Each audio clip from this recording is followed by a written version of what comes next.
नमस्कार दोस्तों, आज हम बात कर रहे हैं एक और वायरस के बारे में जो भारत में अभी काफ़ी ज़्यादा फैला हुआ है और लोगों में ये भय बन चुका है कि कहीं कान वान खराब नहीं हो रहे हैं या फिर कोई ऐसी बीमारी है जो जिससे सुनने की क्षमता जा रही है। तो ये सही है क्योंकि बहुत से लोग 6 से ज़्यादा लोगों के सुनने की हियरिंग कैपेसिटी जो है वो पूरी तरीके से जा चुकी है। अब वो पूरी तरीके से सुनाई देना उन्हें बंद हो चुका है। तो ये क्या वायरस है, किस तरीके से ये फैलता है, कहाँ-कहाँ हमारी बॉडी में इफ़ेक्ट डाल रहा है, क्योंकि लोगों को ये लग रहा है कि हाँ ठीक है, सुनाई कम दे रहा है या कान पे ही इसका असर है या कान में दर्द हो रहा है और इधर-उधर ट्रीटमेंट करवा रहे हैं। तो प्लीज़ अवेयर हो जाइए क्योंकि इसका एक्शन और इसका इफ़ेक्ट और भी शरीर पर बहुत ज़्यादा पड़ता है और इसके रिज़ल्ट जो होते हैं वो हमें बाद में देखने को मिलते हैं।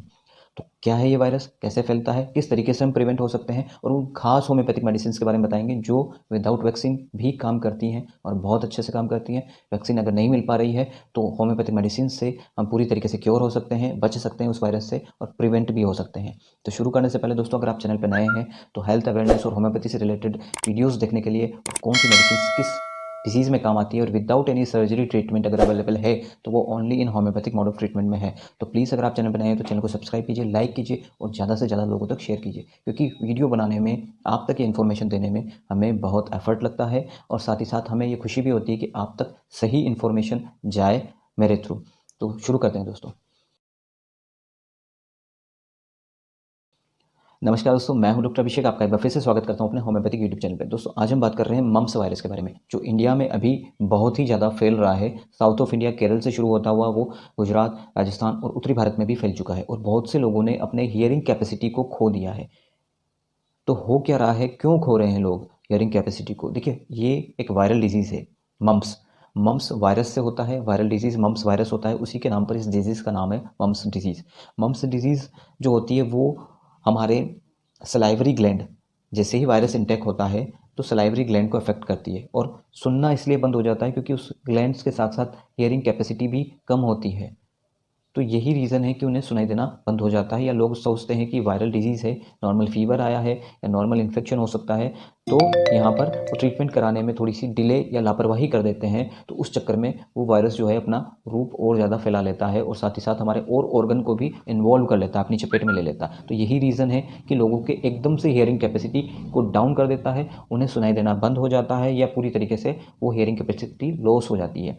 तो कैसे हम बच सकते हैं, क्या रीज़न है? देखिए, रीज़न एक ही है, मम्प्स वायरस। और ये जो होता है वो ड्रॉपलेट इन्फेक्शन से फैलता है, यानी कि किसी के भी खांसने छींकने से जो ड्रॉप्स जाती है, उन्हीं ड्रॉपलेट इन्फेक्शन से वो वायरस सलाइवा से निकलता है किसी इन्फेक्टेड पर्सन के और वो ड्रॉपलेट इन्फेक्शन से, जैसे ही कोरोना वायरस फैला था वैसे ही ये मम्प्स वायरस ड्रॉपलेट इन्फेक्शन से फैलता है। तो प्लीज़ अवेयर रहिए, अभी मास्क वियर कीजिए, अपने हाइजीन को मेंटेन करिए, साथ ही साथ अपनी इम्यूनिटी पावर को भी इन्हेंस करिए ताकि हम जल्दी से किसी वायरस की चपेट में ना आए।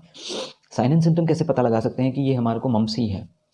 देखिए, साइन एंड सिम्टम जो होता है वो नॉर्मल वायरल डिजीज़ की तरह ही है क्योंकि जैसे ही वायरस इंटेक होता है किसी बॉडी में तो वो फीवर लाएगा, यानी कि बॉडी टेम्परेचर को राइज़ करेगा और साथ ही साथ हमारी जो सलाइवरी ग्लैंड हैं, इसके दोनों ओर जो सलाइवरी ग्लैंड्स होती हैं, वो इससे अफेक्टेड हो जाती हैं। जो सलाइवा सिक्रेशन करती लार बनाती है हमारे मुँह के अंदर, जैसे ही हम खाना लेते हैं, कोई बाइट लेते हैं तो वो लार में मिक्स होकर के डाइजेशन यहीं से शुरू हो जाता है फूड का।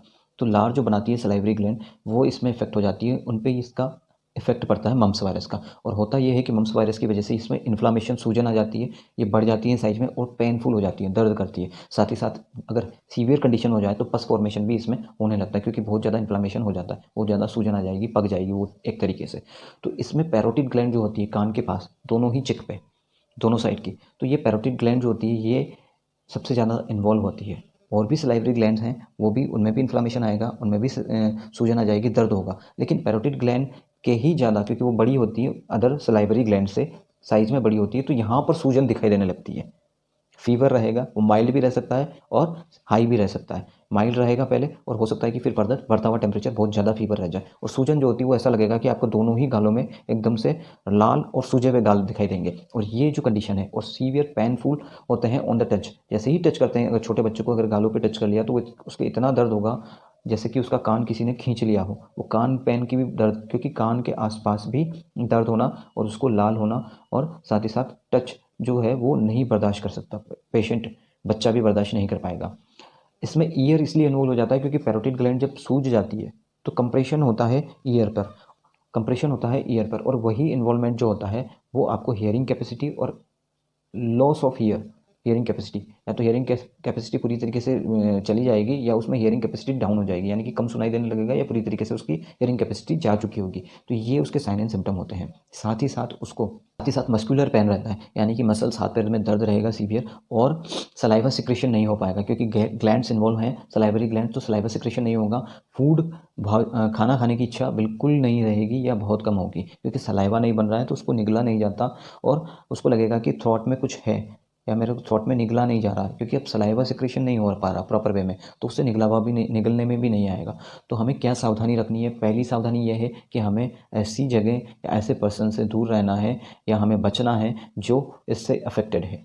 अगर बच्चे अफेक्टेड हो चुके हैं तो प्लीज़ उसे मास्क पहनाएं, आप भी मास्क पहनिए और उसकी इम्यूनिटी का पूरा ध्यान रखिए, ताकि वो फर्दर उससे होने वाला स्प्रेड होने वाला इन्फेक्शन किसी और में ना फैले या किसी और हेल्दी ह्यूमन बीइंग को इफेक्टेड ना डाले।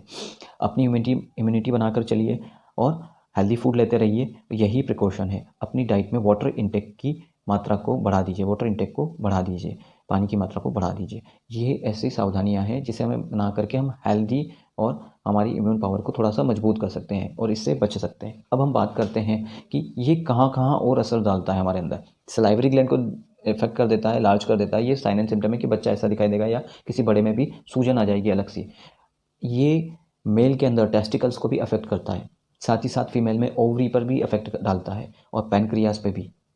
तो ये क्या करता है कि इनफर्टिलिटी के केस भी बढ़ा देता है, या किसी को इनफर्टिलिटी हो सकती है इसकी वजह से, मम्प्स वायरस की वजह से, अगर क्रॉनिक लंबे टाइम तक चलता रहा तो, प्रॉपर वे में ट्रीटमेंट नहीं लिया तो।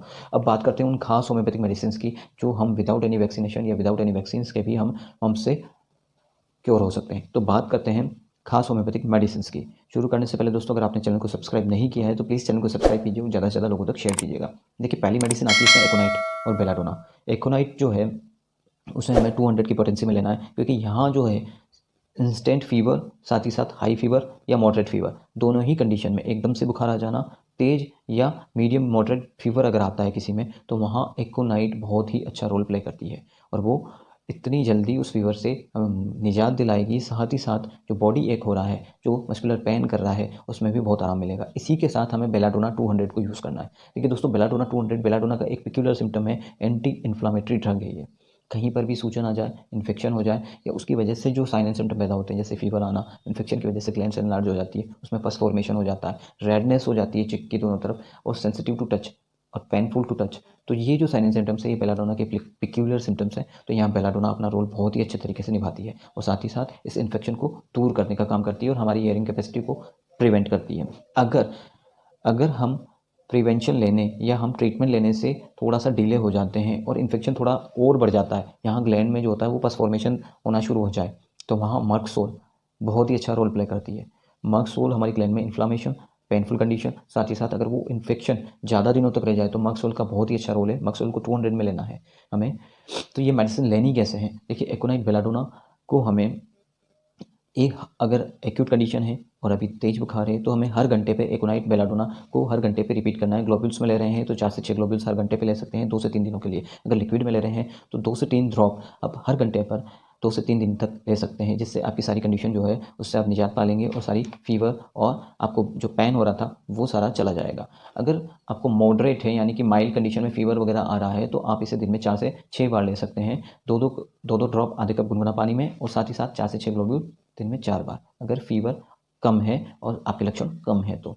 अब बात आती है कि मर्कसोल को कैसे लेना है। मर्कसोल अगर क्रॉनिक कंडीशन में आ जाता है, जब आपको ट्रीटमेंट से लाभ नहीं मिल रहा है, आपका फिर भी पेन कर रहा है, गाल या गाल के कान और कान के पीछे आपको कम सुनाई देने लग गया है, तो वहाँ मर्कसोल 200 दिन में 3 बार आपको लेनी है, जब तक कि आपके पूरे साइन एंड सिम्टम्स चले ना जाएं। इसके साथ हमें पल्सिटिला 30 से 200 दोनों ही डोज को, यानी बच्चे अगर ले रहे हैं तो 30 में और अगर बड़े ले रहे हैं तो 200 की डोज को आपको दिन में 3 बार लेना है। तो ये वो मेडिसिन थी मर्कसोल के साथ पल्सिटिला। लेकिन पल्सिटिला तभी लेनी है जब आपको हियरिंग जो है उसमें आराम नहीं आ रहा है, यानी कि आपको सुनाई देना जो है, आपको फीवर चला गया, आपको स्वेलिंग चली गई, आपको सलाइवा भी बनने लग गया, लेकिन आपको मस्कुलर पेन भी चला गया, लेकिन हियरिंग कैपेसिटी आपकी जो है अभी आई नहीं है वापस से, आपको सुनाई देना तो प्रॉपर वे में नहीं हुआ, तो वहाँ हमें पल्सिटिला 30 या 200 दोनों की डोज अलग अलग रहेगी। बच्चों में 30 और बड़ों में 200। ये दिन में 3 बार लेनी है, आधा कप गुनगुना पानी में 2 ड्रॉप, और अगर ग्लोब्यूल्स में ले रहे हैं तो 4 से 6 ग्लोब्यूल्स दिन में 3 बार लेने हैं। दोस्तों, ये वो खास मेडिसिन थी आप जिस मम्स से गुजर रहे हैं आप बच सकते हैं, साथ ही साथ अपने फैमिली को बचा सकते हैं। ये प्रिवेंटिव मेडिसिन भी है, साथ ही साथ इसको क्योरेबल कंडीशन में लाने की मेडिसिन भी है। हेयरिंग कैपेसिटी जो जिनकी चली गई है उसके लिए प्रॉपर केस स्टडी करके और उनकी पर्टिकुलर मेडिसिन निकालनी पड़ेगी ताकि उनकी हेयरिंग कैपेसिटी बरकरार हो सके या वापस से आ सके। दोस्तों अगर आप चैनल पर नए थे तो प्लीज़ चैनल को सब्सक्राइब कीजिए। वीडियो कैसा लगा आपको ये कमेंट करके ज़रूर बताइएगा और ये प्लीज़ अवेयर रहिए, हेल्दी रहिए और चैनल को सब्सक्राइब करते रहिए, कमेंट करते रहिए। Thank you.